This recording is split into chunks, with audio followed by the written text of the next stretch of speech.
quoi, quand même quoi. Venir top pour tu vas tout pour le moitié, tu vas pour après qu'il y a la Chine. Maintenant, je me fais quand même beaucoup d'agréa. Et me fait la femme. Et me trouve bonne noix quand il me dit c'est vraiment quelque chose. Yo, il y a pour des biens, toi tu l'as le poids comme la fille, où il y en a parole de vie. Il y a pour des biens qu'on veut. Et il y a pour des biens qu'on veut, où il y en a des biens pour famille. Et il y a pour qu'on veut. Pasteur tout peut aller ta tout peut aller ta et pasteur la so gabani ne so ba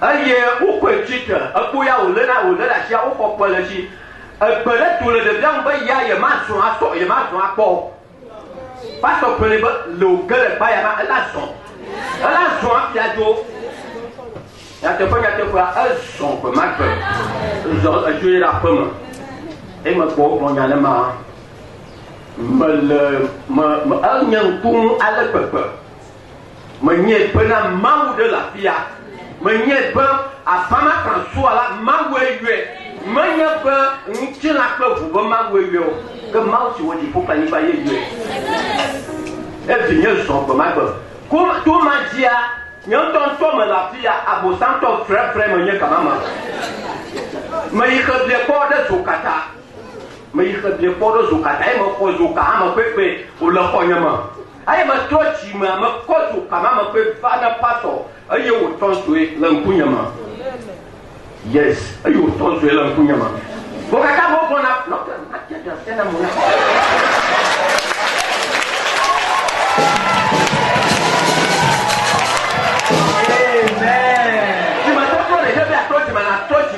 amma banya bana no ba approach malan kuma to so ba ya waina mona ko ba ye ma usu bomo no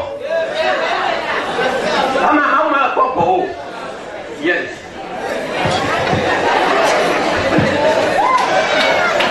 abama ka so fa ma wule na wa me ka ma ko ji se wala na nya ba na ye wo na ba na ye wo kuma ko ko le tu kuna yes aye ma tochi ma le fia afo wie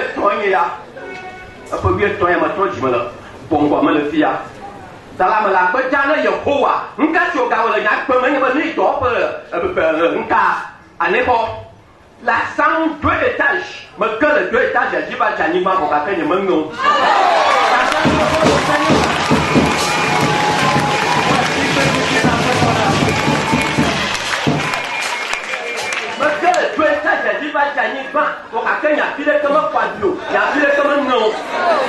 yes,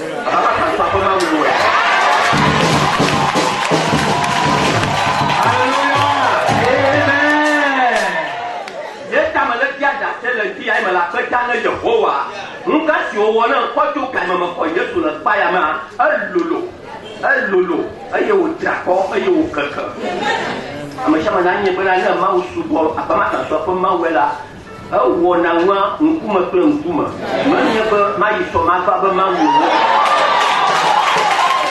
mais alléluia amen si nous allons donner le temps aux témoignages on n'a pas quitté ici aujourd'hui je sais que beaucoup de personnes ont des choses à témoigner sur la vie acclamons le Seigneur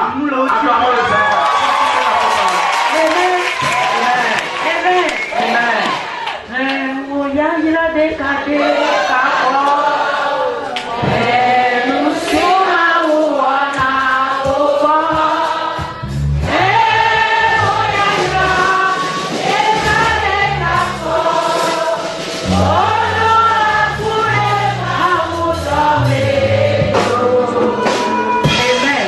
bon, ceux qui ont donné le nom, c'est fini.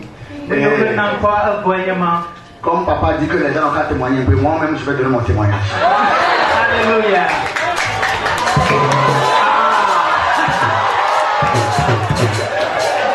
Alléluia, alléluia. Amen. Bon, je vais laisser ça pour dimanche prochain. Alléluia. Amen. Ma onyo esiaye. Aba ma be ma onyo esiaye. Ma da pe gane na ma o. Et la bena a fait que me souvent aller et va donc garder la photo va les rondio et moi va défier bena ma jo les tepema Voilà, moi, les années, ma coudrouille. Non, dis-tu que Maya. Même quand tu les m'as envoyé mon trou, quoi. C'est la gravée, ne va pas là-bas. Je me dis ça, finalement, quand tu les vas bon, vous allez quoi. Mon premier temps noté, les Bibles là, si les attardent aussi, et qu'on fond le fou. Nyao nyawa, oh, fille ma va. D'accord. Il me dit ça va et ma brené, béné, ma va. Qu'est-ce que c'est que brené d'eau? Et je veux les faire 4 de main pour voir. Avec que je dois y 4 de main pour le fond de la gagne. Et bien, les mains, tomber à ma fille, à tous les deux bélas. Qu'un deux bélas, nyawa. Bon, trois des filles, et dans le ré, titi, notre loi, bon, mon chien va, dans le ré, l'on peut pas, et là, l'on a pas de clodo, toi tu vois, mais, et bien, tu fais admettre à moi, on va me bénir. Témoignage de cas qui m'a sauté, ni bénin, ma ou lolo, à ma bé, ma ou lolo, toi, et comme ni bénin, année de me va y a, faut toi, les tout, pour la pour faire les voter les Danemark, tellement qu'on va les contrôler, donc, on va rien que de les voir, et là, pour soi, là, on nous qui joue à. Et va faire les qui m'ont validé, toi qui as lui, alors il y a deux à la main. Il va bien cas, il va glonner, il va convocation. Que nous avons convocation, il va être tribunal là. Quand on procès caca au revoir, pour faire une prison, il y a dada. Parce que nous sommes un petit peu rétis. Et bien, il y a des millions papa nam la, millions abama nam la, millions nami tout bénam la. Toute la nuit, à millions papa connexion télé yo. Que le tribunal verdict à tous les cas, il faut que c'est fini pour moi, ma prison. Bon, ma prison. C'est quand toi, il papa numéro à quoi il papa ma prison. Papa tout à moins de 2 minutes. Vous voyez, toi, il peut libérer.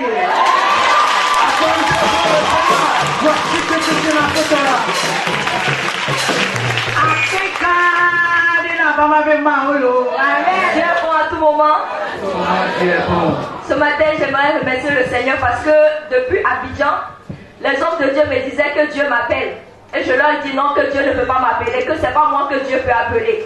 Mais moi, je vais aller en Europe pour travailler, pour avoir de l'argent, pour aider les pasteurs. Mais moi, Dieu ne peut pas m'appeler. Et les hommes de Dieu parlaient, je ne voulais pas écouter. Et j'ai fait les papiers pour aller en Europe, ça n'a pas marché. Et c'est comme ça que je suis venue à Lomé. Quand je suis venue à Lomé, normalement j'étais venue pour 1 semaine pour faire les papiers.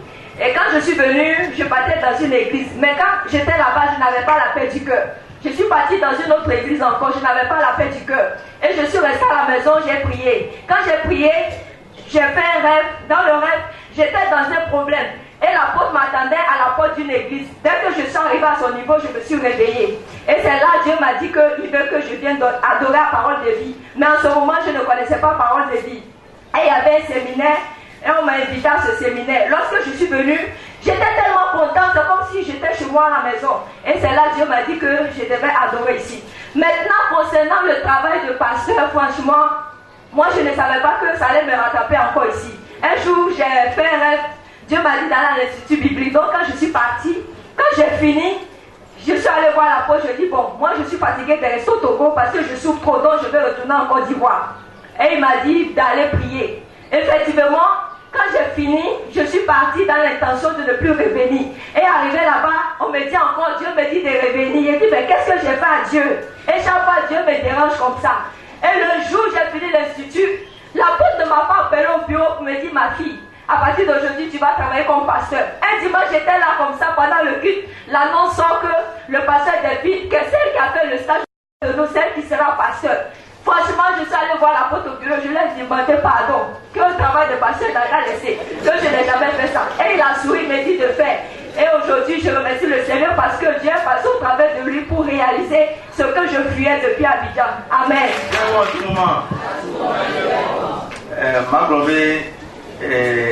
Ça, quand le Tommy, elle va regarder dimanche matin à Paul Mbepona. Même je vois la troisième mi-temps.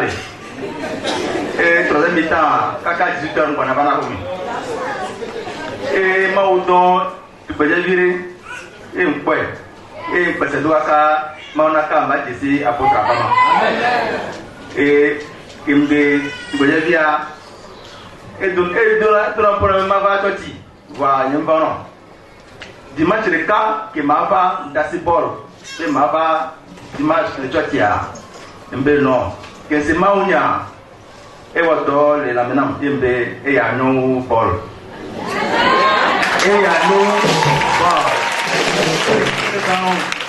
et maounia ko plan ça m'a donné beaucoup de foi et maounia so tout ici be et yo bafia 2008 m'plaît-vous et quelques 3 mois Fiafio va me modi et au son bonhomme et vous notez au début le mouvement au Kohunya et comment moi be radio America be ya vous kimbo ya jo et quoi to do moi be bon on note quoi et be ya tatu et pas me noter ndasi gomi mo le kedare quoi kaka le dire ba la menam imbe apama ma o sese nyabe de koma mo fio enton pour le tinyami yem le funu ba be yawu yembe nketo la wu ebe parce que o kona be ma to zona mo asan be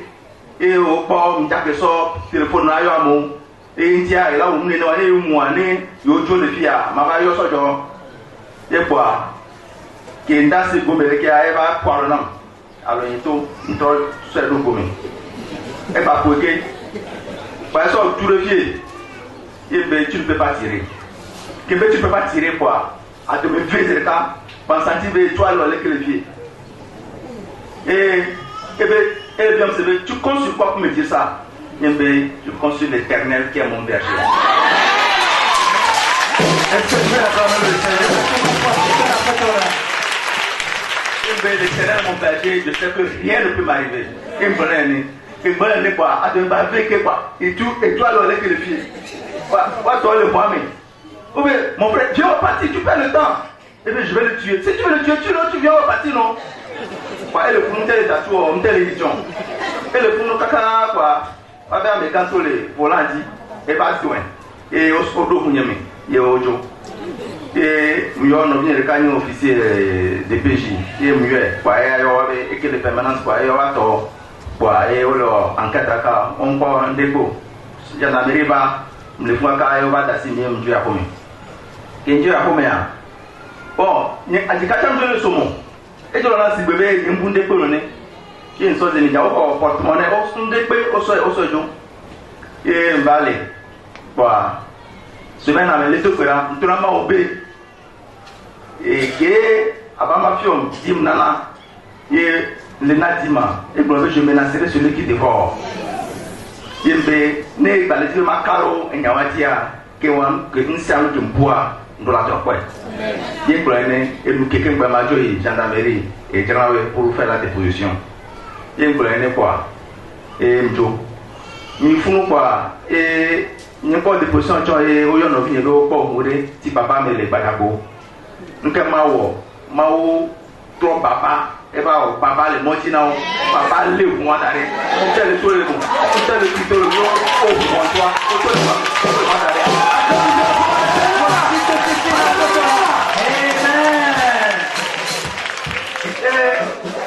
il va pour moi il ben pas bon ko pata au final maman on la trop quoi semaine la mère me le pas TBT et au présenter Chafiro au les Sangera et bien au magnifique Chafino trop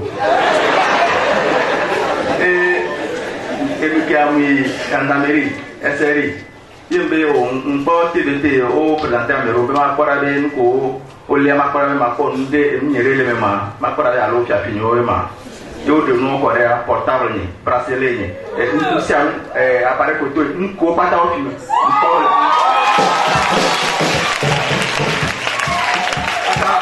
ou américain là avec Pia ou les prisons là MB matak na maobe et nyako be tona de Pia nous au quoi d'ici à maola de tolé et matak na maobe tambi ba ke taro papa gona mi chobena le mau nyame bena nyame yo kele nchuo yo menyo no yo mea mi omele na mika mi mele de rubocho ke dodo pa ko eminya Kenya Kenya popo pour vivre la nyebena. Tu peux dire quelque part. Ye va amen. Ta mais yo wana mi bena. Menye de combien va no mutu okomlo. Ano bibi so. Nenye lu bonami. Non ba klomizo. Non rete ma bajo le foya. Ya de lu bo ala ba foya. Amen. Et la bena ya ira di da selenti. Bena yo kulewe no jeunesse me. E kokona no lu via bana. E to jona. Ne kokwe ba kwa. E jona. Ye ga kembe nyonu via ba fo fua. Ebu me baba. Kaka ya gba eva jibi. E ga trova. Kaka wa trova. Okule mutu ai trova. Ma one wona o hane ne ma. Kade o ma uchi. Na zole ma o pe nyame. Ma o la wo musketi ne le na. Amen. Mau isi ayi. Ozi ya medilo ma de atena aba ma ko mau. Ela bena eya ma no bela. O anje no o ma ga halobe agbagbo do. Cho eyi me ke ta ye si mo fere ti to amia. Medile na gori. Na ma le to le ma e wa na jila ni we. Le ni ti o bona na me jako. Ta o ka tan fa na du. Le nye agbono keke mo kata me konji e ko mo lona ya kata ila ati ke mo fola le agbete nyugo ma kama ba ko peri ni bla bla ba ko Yesu le topa ma kama le ko mo no haki ko Yesu ba jo lo ko me ba no ataga le ko le anti do ko me su bo le te kare aki ba agbinya ha me ma kama ko Yesu a edo asma ejiji voai kababana ei me kama da fa bedo ko ya me padre ya me ba gale to ko Kwa sibe se pena peta Yesu Kristo. Chanta kwa le mwana mwa. Mau ba tanu ne me nona mau ko ananti ni wona to. Me ti ba ma klo mu abale no nzi ya ko bena nya jujo ni bi. Ela bena nye ina to mo ya kakafu. Ei me ke nya yi ke ri ku ka kle ya. Me de srogo. Kwano kwa be de se ne na ba ino. Si ara ka go ba de se ne na prayer. Etere ji ne kwa be ni le emme ne ba bure na mariko. Ei me ke nye yi ke ri ku ka. Enye ya te pe mo amenyo. Bo me nya mo afa manyo tai. Maufu. Asimo ho na mo Chris. Paso oyo papa me portable no chichi. Ame yo kata amole tepe. Ame gada ko group musical. Exemple ko kata ne me toano. E wona ha me gada ko me na kubuke. Oyo papa fun me no me ti. O ba kele paso la senti o ba do gora tani. Vole e considera ve akata ne. Tanya jo ba kreya do ko mele.